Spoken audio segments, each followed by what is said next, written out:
Welcome to Miss Hue. Since March is the month of women, today we're going to talk about the colors that represent femininity, meaning pink, purple, silver, white, and blue. Yes, I didn't make any mistakes, blue is feminine, and we will see why later on. White is perceived as feminine, first of all due to its relationship to Virgin Mary, who was not only visited by the Holy Spirit in the form of a white pigeon, but also she is represented as a white animal, except that in her case, it's a unicorn. And on the other hand, being the counterpart of black that's a heavy and demanding color, white is perceived as light and calm, which are not traits that are exclusive to us, but they are a bit more associated to the feminine gender. Oh, and something curious is that Virgin Mary is not the only woman in religion that got pregnant after the visit of a white animal. In Greek mythology, Europa and Leda are impregnated by Zeus the same way when he appears to them as a white bull and a white swan. So we can also see the close relationship of the femininity of white with maternity and with naiveness in the sexual terrain. But to be completely fair, in biblical times and in the times where the Greek myths were written, that was the normality, even what was expected in women. I imagine that many of you must be surprised to see blue among the feminine colors. But although I won't deny that men look gorgeous in blue and that if they wear it, they give it masculine traits, the color itself has some qualities that related more to femininity, like peace, calmness, and kindness. Oh, and not to mention that the idea that baby girls are dressed in pink and baby boys are dressed in blue is relatively new. That began in the 20s. Before that, both boys and girls were dressed usually in white, with some red ribbons that was thought protected them from demons. Oh, and on the other hand, since blue is the psychological opposite of red, which is a masculine, vigorous, and active color, it's going to be perceived as feminine and with a more passive energy, but not necessarily because it doesn't do anything, but because its strengths are more in the intellect, in the mind, than in the body. And this we can actually see in some of Disney princesses, because the ones that are the least inclined to conflict are normally dressed in blue. We have, for instance, Cinderella, that doesn't defend herself from her stepmother and stepsisters, despite being the legal owner of the house. Or the Sleeping Beauty that, even if it's not because she wants to, she's asleep most of the movie. And yes, I know what you're thinking, Jasmine and Wednesday are also dressed in blue and they are not passive at all, but in their case it's different because we would also have to contemplate the hairs. Silver shows us some of the most magical qualities of women, but also some of the most implacable. Both its magical and feminine qualities are very related to the moon, that may not be made of silver, but from some angles, especially in photos, it can look like it was, to the point that even in alchemy, the moon represents silver, half a moon, and the gold is represented by a sun. And something important about this pair is that it stays in most of mythologies and cultures where most of the solar gods are men that are dressed in gold, and most of the lunar goddesses are dressed in silver. Even in the Inca language, the word silver translated literally would mean tear from the moon. And the allegoric representation of silver is a woman dressed in blue that lives in the moon. On the other hand, the strong relationship that silver has to women also has to do with its connection to the moon, because that connects it to our menstrual cycle. The menstrual cycle of a woman, at least when she's regular, is the same as the moon cycle that's 28 days long. I imagine this is why some women believe that if they cut their hair during full moon, they are going to grow it faster and stronger. I have no idea if this is true or not, I haven't really tried in my case, but the one thing I have noticed is that this is a popular belief among women, much more than among men.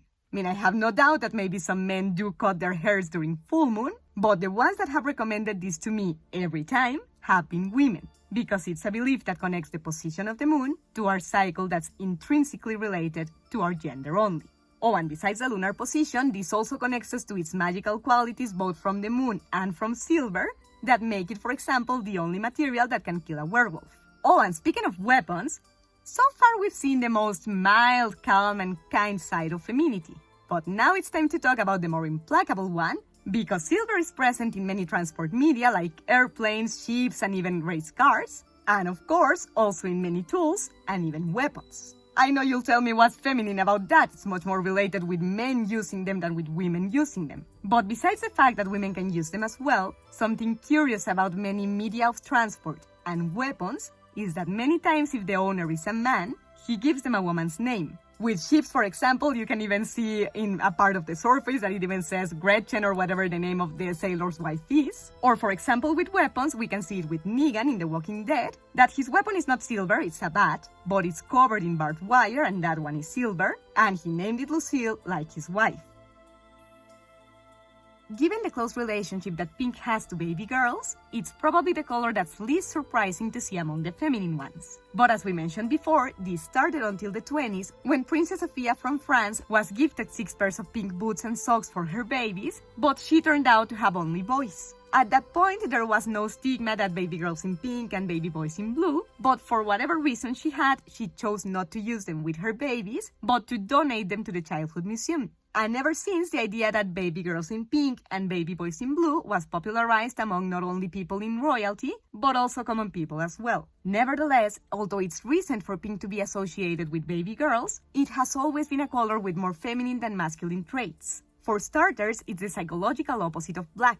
White is a physical opposite, but pink is a psychological one, and since black is a very severe, masculine and dominant color, it will make pink be perceived as feminine, flexible, and understanding. And this we can notice, for example, because pink in the right amounts can make us open up emotionally with someone, or make someone open up emotionally with us because they feel understood and cared for. Joined to all this, pink is also related to strength from kindness and charm because it's perceived as soft, beautiful, sweet, and empathic. And all these qualities actually cause pink to not be very popular among traditional men because it softens masculine traits and it enhances others that look very feminine. Even more, the women that don't match the archetype of the stereotypical woman don't like to wear pink so much because it makes us very close to a stereotype that we don't identify with. Although I must say that ever since I started studying color psychology, I started caring a bit more about pink and other colors that I didn't love before, because even if it's not my favorite, it has a lot of traits that are very positive to our lives as women in different areas. From projecting a flexible authority at work if we wear the darker shades, the ones that are closer to red, or projecting tenderness and caring feelings to a loved being if they need emotional support. Oh, and not to mention that although pink has a lot of innocent and even childish qualities because it's the color of girls, it can also be a very exciting and tempting color because on one hand, it's the color of desserts and candies. So it makes you expect a sweet and pleasant flavor, but with some calories to it. No, I shouldn't eat thee, but sacrilegious. And on the other hand, it can be very erotic because it reminds of the naked skin that has pink tonalities to it, and second of all, it reminds of certain areas of the feminine anatomy. To the point that in Japan, a pink movie is the way they call a porn movie. But in literature, it's a bit more innocent because a pink novel is a romantic novel that's normally more addressed to a female audience. And last but not least, we are going to finish the collection of feminine colors with my favorite, that's purple.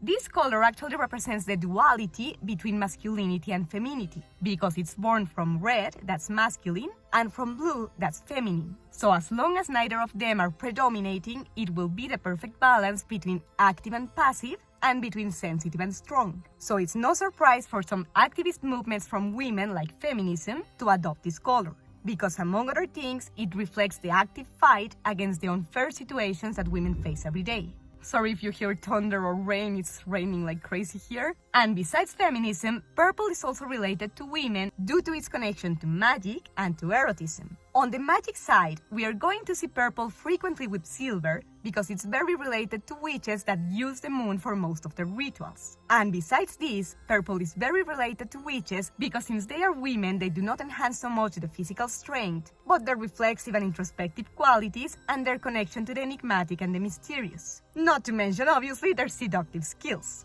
Oh, and this last attribute, the seductive part of purple, is not only due to the witches, but also due to the fact that purple stimulates the female libido because it's the color of intimate connection and sensitivity.